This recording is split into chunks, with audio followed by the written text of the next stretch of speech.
I smoothed my dress for the 100th time, fussing with the neckline as I surveyed the dining room. Everything had to be perfect for Thomas's celebration dinner. The promotion he'd worked so hard for had finally come through, and I wanted this night to be special. "Vivian, honey, have you seen my blue tie?" Thomas called from upstairs. "Check the second drawer, dear," I replied, lighting the candles on the table. The flickering flames cast a warm glow across the china plates and crystal glasses. I smiled, remembering our wedding day when we'd received this set as a gift. 10 years had flown by in the blink of an eye. Thomas's footsteps on the stairs pulled me from my reverie. He appeared in the doorway, looking dashing in his tailored suit. "You look beautiful," he said, his eyes crinkling at the corners as he smiled. I felt a blush creep up my cheeks. Even after all these years, he still had that effect on me. "You clean up pretty well yourself, Mr. Vice President," I teased, straightening his tie. He chuckled, pulling me close. "I couldn't have done it without you, Viv. You've been my rock through it all." The doorbell chimed, interrupting our moment. "That'll be Sam and Jack," I said, giving Thomas a quick peck on the cheek before heading to answer the door. Samantha, my best friend since college, greeted me with a warm hug. "Congratulations, you two," she exclaimed, handing me a bottle of champagne. Her husband, Jack, nodded in agreement, clapping Thomas on the back as they made their way inside. As we settled around the table, the conversation flowed easily. We laughed over shared memories and toasted to new beginnings. It wasn't until dessert that I noticed something was off. Thomas's phone buzzed on the table, and he glanced at it, a small smile playing on his lips. "Everything okay?" I asked, curious about what could be so engaging. "Oh, just work stuff," he replied, tucking the phone away. But I caught the way his eyes lit up, a spark I hadn't seen in a while. Sam must have noticed too, because she shot me a questioning look. I shrugged it off, determined not to let anything dampen the evening. As our guests were leaving, Sam pulled me aside. "Viv, is everything all right with you and Thomas?" she whispered, concern etched on her face. "Of course," I replied, perhaps a bit too quickly. "Why do you ask?" She hesitated. "It's probably nothing, but Jack mentioned that Thomas has been spending a lot of time with his new mentee at work. Elizabeth, I think her name is?" My stomach clenched. "I'm sure it's just part of his new responsibilities," I said, forcing a smile.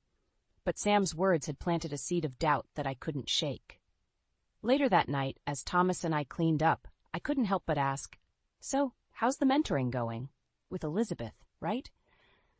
Thomas's hand paused mid-wipe of a plate. "It's fine," he said, his tone suddenly guarded. "She's bright, catches on quickly." "That's good," I replied, trying to keep my voice neutral. "Maybe we should have her over for dinner sometime. I'd love to meet her." Thomas's response was oddly terse. "I don't think that's necessary, Viv. It's just work." As I lay in bed that night, Thomas's arm draped over me. I couldn't shake the feeling that something had shifted. The seed of doubt Sam had planted began to grow, and I found myself wondering what other changes this promotion might bring to our lives. Little did I know, this was just the beginning of a storm that would shake the very foundation of our marriage. The weeks following Thomas's promotion flew by in a whirlwind of late nights and business dinners. I tried to ignore the nagging feeling in my gut, but it grew harder with each passing day. Thomas's phone buzzed constantly, and his eyes lit up every time he checked it. One evening, as I was folding laundry, Thomas's phone chimed on the nightstand. I hesitated for a moment before glancing at the screen. A message from Elizabeth flashed across it. "Can't wait for our lunch tomorrow. You always brighten my day." My heart sank. I placed the phone back, my hands trembling slightly. When Thomas came home that night, I couldn't help but confront him. "How was work?" I asked, trying to keep my voice steady. "Busy as usual," he replied, loosening his tie. "Got a big presentation coming up." "And how's Elizabeth doing? I saw her message about lunch tomorrow." Thomas froze for a split second before recovering. "Oh, that? It's just a mentoring lunch. Nothing to worry about, Viv." But I could see the guilt flickering in his eyes. "Thomas, be honest with me. Is there something going on between you two?" He sighed, running a hand through his hair. "Of course not. She's just a colleague. You're being paranoid, Vivian." His dismissive tone stung. "Paranoid, Thomas, you light up every time her name is mentioned. I'm not blind." "Don't be ridiculous," he snapped. I'm not some hormonal teenager. I can have female friends without it meaning anything. I felt tears pricking at my eyes. Friends don't make their spouses feel like this, Thomas. He stormed out of the room, leaving me alone with my thoughts and fears. The next day, I couldn't concentrate at work. My mind kept wandering to Thomas and Elizabeth, imagining their lunch together. When I got home, I found Thomas in his study, engrossed in his laptop. "How was your day?" I asked, leaning against the doorframe. He barely looked up. "Fine. Busy?" "And lunch with Elizabeth?" This time he did look up, irritation clear on his face. "It was just lunch, Vivian. Drop it." But I couldn't. "You used to tell me about your day, about the people you work with. Now it's like pulling teeth to get any information out of you." Thomas slammed his laptop shut. "Maybe because you turn everything into an interrogation. I'm trying to focus on my career, Vivian. I thought you'd be supportive." "I am supportive," I protested, "but not at the expense of our marriage." He stood up abruptly. "I need some air," he muttered, brushing past me. I heard the front door slam a few moments later. Sinking into his chair, I noticed a post-it note on his desk. In neat handwriting it read, "Elizabeth, dinner reservations Friday 8 p.m. My world tilted on its axis. Dinner reservations? On a Friday night?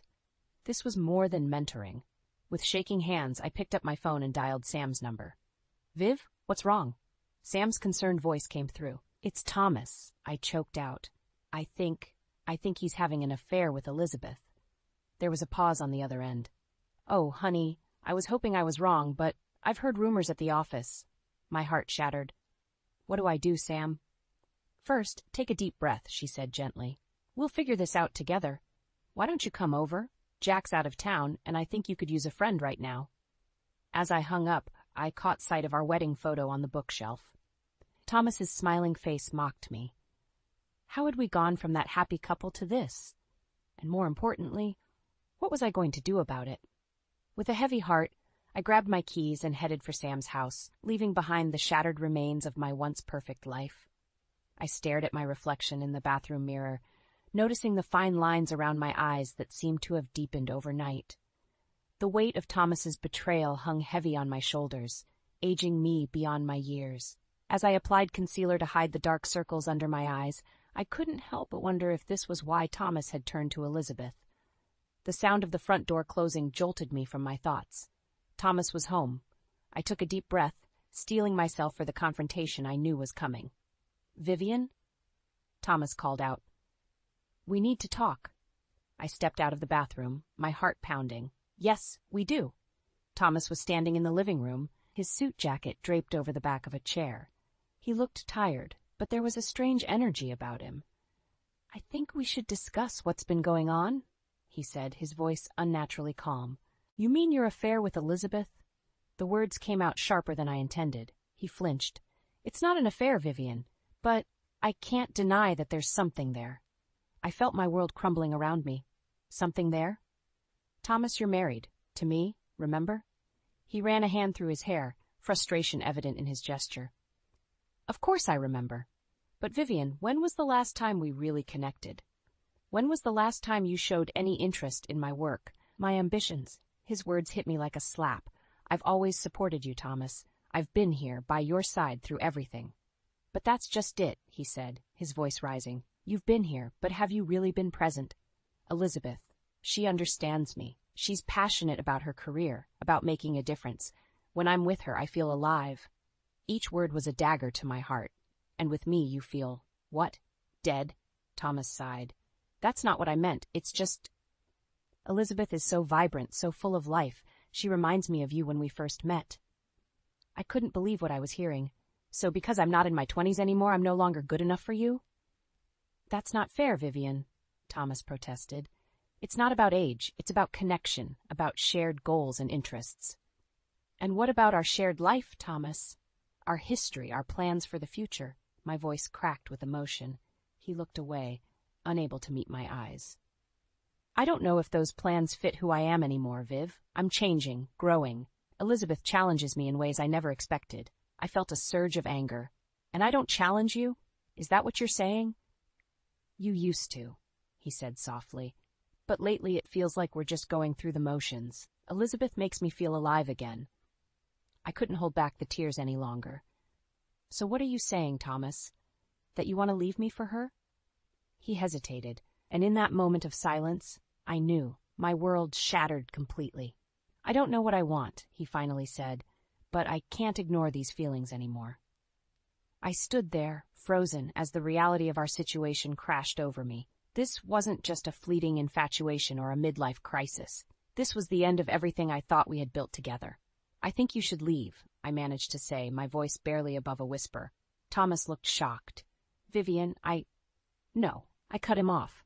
"I can't do this right now. I need time to think, to process. Please, just go." He nodded slowly, grabbing his jacket. As he reached the door, he turned back. "I'm sorry, Viv. I never meant for this to happen." The door closed behind him, and I collapsed onto the couch, sobs racking my body. How had we come to this? And more importantly, where did we go from here? As the tears subsided, a new emotion began to take root: determination. If Thomas thought he could just throw away our marriage for a younger model, he had another thing coming. This wasn't over. Not by a long shot.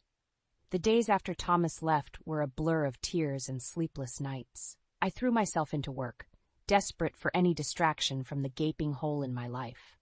But even at the hospital, surrounded by the constant bustle of patients and colleagues, I couldn't escape the crushing weight of betrayal. It was during a particularly grueling shift that I received the text that would change everything. My phone buzzed in my pocket, and I ducked into the break room to check it. "Thomas, we need to talk. I'm moving out. Can I come by tonight to get some things?" My hands shook as I read the message. This was really happening. He was leaving me for her. I managed to finish my shift, though I couldn't tell you a single thing I did. My mind was a whirlwind of emotions: anger, grief, and a growing sense of determination. By the time I got home, I had made up my mind. I wouldn't let Thomas see me broken. The doorbell rang at 7 p.m. sharp. I took a deep breath and opened the door. Thomas stood there, looking uncomfortable. "Hi, Viv. Can I come in?" I stepped aside wordlessly, letting him enter. He glanced around the living room, his eyes lingering on the empty spaces where his things used to be. "I've already packed most of your stuff," I said, my voice steadier than I felt. "It's in boxes in the spare room." He looked surprised. "Oh, thanks, I guess." An awkward silence fell between us. This man, who I had loved for over a decade, now felt like a stranger in our home. "So," I finally said, "you're really doing this? Throwing away our marriage for her?" Thomas sighed. "Vivian, it's not like that. Elizabeth and I, we connect on a level that you and I haven't in years." Something inside me snapped. "Don't you dare try to justify this, Thomas. You made vows to me, for better or worse, remember? Or does that not apply when a younger, shinier model comes along?" "That's not fair," he protested. "I didn't plan for this to happen, but I can't deny my feelings anymore." I laughed bitterly.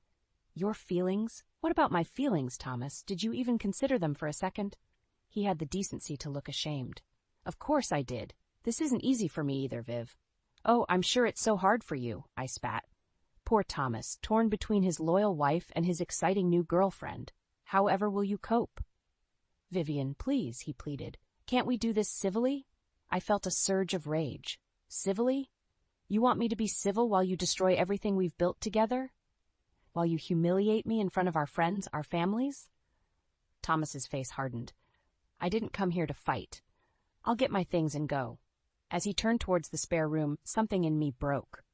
"She doesn't love you, you know," I blurted out. He froze. "What?" "Elizabeth," I said, my voice shaking. "She doesn't love you. She's using you to advance her career." Thomas whirled around, his face a mix of anger and confusion. "You don't know what you're talking about. Elizabeth and I know exactly what I'm talking about," I interrupted. "I've heard things, Thomas, from people at your company. She has a reputation for latching on to successful men to climb the corporate ladder." I saw doubt flicker in his eyes, quickly replaced by anger. "You're lying. You're just jealous because she's younger, more vibrant." "More vibrant," I echoed, incredulous. "Is that what this is about? You're having a midlife crisis and I'm just collateral damage?" Thomas's face flushed. "You know what? I don't have to listen to this. I'm leaving." As he stormed towards the door, I called after him. "Go ahead, Thomas. Run to your precious Elizabeth, but don't come crawling back when you realize what a mistake you've made." The door slammed behind him. leaving me alone in the echoing silence of our once happy home. I sank to the floor, my body shaking with sobs. But as the tears subsided, a new feeling emerged, a steely resolve. If Thomas thought he could discard me so easily, he had another thing coming. It was time to fight for what was mine, and heaven help anyone who stood in my way. The morning after Thomas left, I woke up with a newfound determination. I couldn't just sit around and let my life fall apart. I needed answers, and I knew exactly where to start. I called in sick to work for the first time in years and dialed Sam's number. "Sam, I need your help," I said as soon as she picked up. "Can you meet me for coffee?" An hour later, we were seated in a quiet corner of our favorite cafe. Sam's face was etched with concern. "Viv, honey, how are you holding up?" I took a deep breath. "I'm managing, but I need to know more about Elizabeth. You work with her, right?" Sam nodded, her expression turning guarded. "I do, but Viv, are you sure you want to go down this road?" "I have to, Sam. I need to understand what's really going on." She sighed, then leaned in closer. "All right, but you didn't hear this from me. Elizabeth, she has a reputation at the office. This isn't the first time she's gotten close to a senior executive." My heart raced. "What do you mean?" "Last year, she was mentored by the CFO. He left his wife, but a few months later, Elizabeth moved on to greener pastures. The poor guy's career never recovered." I felt a mix of vindication and dread. "So she's using Thomas?" Sam nodded grimly. "It looks that way. But Viv, there's more. I overheard her on the phone yesterday. She was talking to someone, I think her boyfriend, about a big promotion coming her way." My world tilted on its axis. "Boyfriend? Are you sure?" "Pretty sure. She was talking about weekend plans and using pet names. It definitely wasn't Thomas she was talking to." I sat back, my mind reeling. Thomas wasn't just leaving me. He was being played for a fool. "What are you going to do?" Sam asked softly. I squared my shoulders. "I'm going to fight for my marriage." The next few days were a whirlwind. I threw myself into uncovering everything I could about Elizabeth. I scoured social media, called in favors from mutual acquaintances, and even hired a private investigator. What I discovered left me feeling sick. Elizabeth had a long-term boyfriend who worked at a competing firm. Their social media was full of loved-up photos and plans for the future. Meanwhile, she was stringing Thomas along, using him to secure a major promotion. I was mulling over this information when my phone buzzed. It was a text from Thomas. "Can we talk? I've been doing some thinking." My heart leaped. Was he having second thoughts? I quickly replied, agreeing to meet him at our favorite park the next day. As I approached our usual bench, I saw Thomas already seated, looking haggard and conflicted. He stood when he saw me, his eyes searching my face. "Vivian," he began, his voice hoarse. I've made a terrible mistake." I felt a surge of hope, quickly tempered by caution. "What do you mean, Thomas?" He ran a hand through his hair, a gesture so familiar it made my heart ache. "I've been blind, Viv. Elizabeth, she's not who I thought she was." I took a deep breath, steeling myself. "I know about her boyfriend, Thomas, and her history with executives at the company." His face crumpled. "You knew? Why didn't you tell me?" "Would you have believed me?" I asked softly. He looked away, shame written across his features. "I don't know. I've been such a fool, Viv. Can you ever forgive me?" I stood there, my emotions warring within me. Part of me wanted to take him in my arms, to forgive and forget. But another part, a stronger part, held back. "I don't know, Thomas," I said finally. "You've hurt me deeply. You were ready to throw away our entire life together for a woman you barely knew." "I know," he whispered. "I'll do anything to make it right, Viv. Please, just tell me what I need to do." As I looked at him, broken and pleading, I realized I had a choice to make. Did I want to try and salvage our marriage, or was it time to walk away and start anew? The decision I made in that moment would shape the rest of my life. And as the weight of it settled on my shoulders, I knew that nothing would ever be the same again. I stared at my reflection in the rearview mirror, steeling myself for what was about to come. After days of internal struggle, I had made a decision that would change everything. I was going to confront Elizabeth face to face. The cafe where we agreed to meet was bustling with the lunch crowd. I spotted Elizabeth immediately, her perfectly coiffed hair and designer outfit standing out among the sea of office workers. As I approached, she looked up, a flicker of surprise crossing her face. "Vivian, she said, her voice cool and composed. I must admit, I was surprised when you reached out. I slid into the seat across from her, my heart pounding. Thank you for meeting me, Elizabeth. I think we have a lot to discuss. She raised an eyebrow.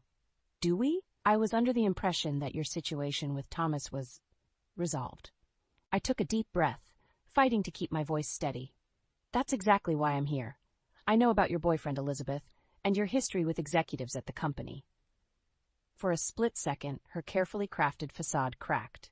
Fear flashed in her eyes before she regained her composure. I'm not sure what you're implying, Vivian. I think you know exactly what I'm implying, I said, leaning forward. You've been using Thomas to advance your career, haven't you? Just like you did with the CFO last year. Elizabeth's face hardened. You don't know what you're talking about. Don't I? I pulled out my phone, showing her the photos my private investigator had taken of her with her boyfriend. Care to explain these? She stared at the images, her face paling. How did you? It doesn't matter, I cut her off. What matters is that you've been playing with people's lives, Elizabeth. With my life. To my surprise, Elizabeth's shoulders sagged. For the first time, I saw a glimpse of vulnerability behind her polished exterior. You don't understand, she said softly. This job, this career, it's all I have. I've had to fight tooth and nail for every opportunity. By destroying marriages? I asked incredulously. She looked away. I never meant for it to go this far with Thomas. He wouldn't take no for an answer. I thought if I played along, I could secure the promotion and then let him down gently. I felt a surge of anger. Let him down gently? Do you have any idea what you've done to our marriage? Elizabeth met my gaze, her eyes surprisingly sincere. I'm sorry, Vivian, truly. I never wanted to hurt anyone. I didn't know how to get out of it without jeopardizing everything I've worked for. As I sat there processing her words, I realized something. Elizabeth wasn't the villain I had painted her to be. She was just a woman trying to navigate a cutthroat world, making questionable choices along the way. What are you going to do now? I asked, my voice barely above a whisper. Elizabeth sighed. I don't know. If this gets out, my career is over. But I can't keep living this lie. In that moment, I made a decision that surprised even me. I won't expose you, Elizabeth, I said. But you need to come clean to Thomas. He deserves to know the truth. She nodded, relief washing over her face. I will, I promise. As we parted ways, I felt a weight lift from my shoulders, but it was quickly replaced by a new burden. Now that I knew the truth, what was I going to do about my marriage? I drove home in a daze, my mind racing. When I pulled into our driveway, I saw Thomas's car. He was waiting for me on the porch, his face etched with concern and hope. As I walked towards him, I realized that this was it, the moment that would define our future. With each step, I felt the weight of our history, the pain of betrayal, and the faint glimmer of possibility. Vivian, Thomas said, his voice breaking, can we talk? I took a deep breath, knowing that whatever I said next would change everything. The future of our marriage hung in the balance, and the decision was mine to make. I stood on the porch facing Thomas, my heart pounding in my chest. The weight of everything we'd been through, everything I'd learned, pressed down on me like a physical force. Yes, Thomas, we need to talk, I said, my voice steadier than I felt. We moved inside, the familiar surroundings of our home now feeling alien and tense. Thomas sat on the edge of the couch, his posture rigid with anxiety. Vivian, I've made a terrible mistake, he began, his voice cracking. I don't know what I was thinking. Elizabeth, I held up a hand, cutting him off. I know about Elizabeth, Thomas. I know everything. His eyes widened in shock. What do you mean? I mean I know about her boyfriend, her history with executives at the company, her using you for a promotion, I said, each word deliberate and heavy. Thomas's face crumpled, a mix of shame and disbelief washing over him. How did you find out? It doesn't matter, I replied, feeling a surge of strength. What matters is that I know, and now you know too. He buried his face in his hands, his shoulders shaking. God, Vivian, I've been such a fool. Can you ever forgive me? I took a deep breath, steeling myself for what I had to say next.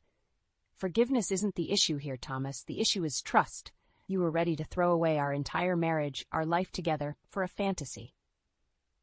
I know, he whispered, looking up at me with tear-filled eyes. I'll do anything to make it right. Please, Viv, just tell me what I need to do. For a moment, I was tempted. The familiar pull of our shared history, the comfort of the known, tugged at my heart. But then I remembered the pain, the betrayal, the casual cruelty of his comparisons between Elizabeth and me. I'm sorry, Thomas, I said, my voice soft but firm. But I don't think there's anything you can do. I've made my decision. He looked at me, confusion and fear dawning on his face. What do you mean?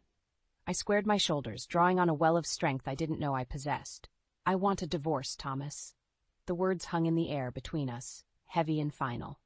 Thomas stared at me, shock written across his features. Divorce? He echoed, his voice barely above a whisper. Vivian, please, we can work this out. I love you. I shook my head, feeling a strange mix of sadness and liberation.